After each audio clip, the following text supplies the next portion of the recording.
Today or yesterday, they had the meeting with different world leaders, and Boris Johnson happened to be visiting. And during his visit, he came over and was talking to Biden, and they were doing one of their, little, let's sit down and pretend we're friends rather than world leaders kind of montage.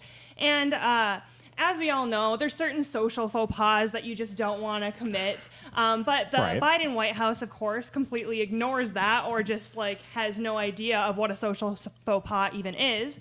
And so while they were talking and having these conversations yesterday, Biden and his admin completely cut off Boris in the middle of a question and said, stop talking, no more questions. And the icing on the cake of this is that Boris had explicitly asked right beforehand, let's make sure we take a few questions. So this is just a train wreck. Yeah, it was pretty awkward too, because as they were talking and having this dialogue, Boris is in the middle of a thought, and you can be like, he's clearly thinking it out. And of course, they're sitting masked next to each other. They're both vaccinated, as far as I know.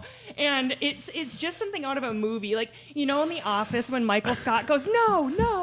Yeah. That's we have a promo what the that's like equivalent that. was. Yeah. Yeah, so it looked to me like Bojo, he was actually in the middle of talking. Because when I heard about this, folks, I pulled the clip up and I thought, yeah, this is probably being exaggerated a little. Always assume that, And, there was silence for a couple seconds, then they ended it. No, Boris was mid-sentence.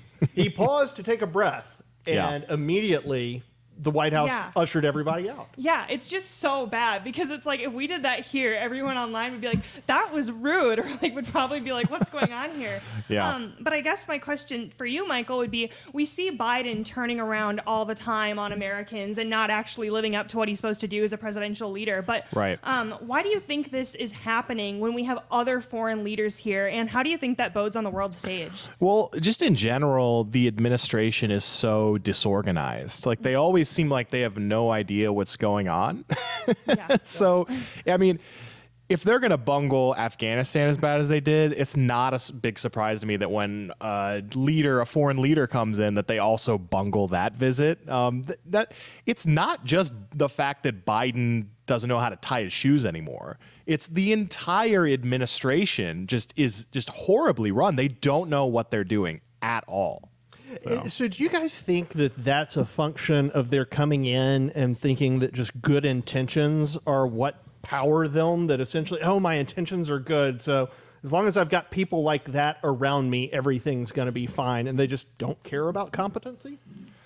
Yeah, well, I mean, competency is not on their list of important things when it comes to what the left believes now in general is that equity, diversity, all these things are more important than competency. So when they're hiring people, when they're making decisions on policy, they're thinking, how does this affect, how does this line up in terms of populations, and is this being fair to all groups? And they don't actually think about, can we actually do the best job possible?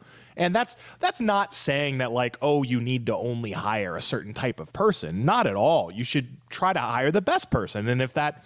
whoever that is, it shouldn't even be a thought. Exactly. It should just be, this person was at the top of the applicants. They looked the best to do the job. And so you got a whole administration filled out for the purpose of equity, for the purpose of diversity, and not the purpose of performance and doing a good job. And so that's how you get all of this incompetence.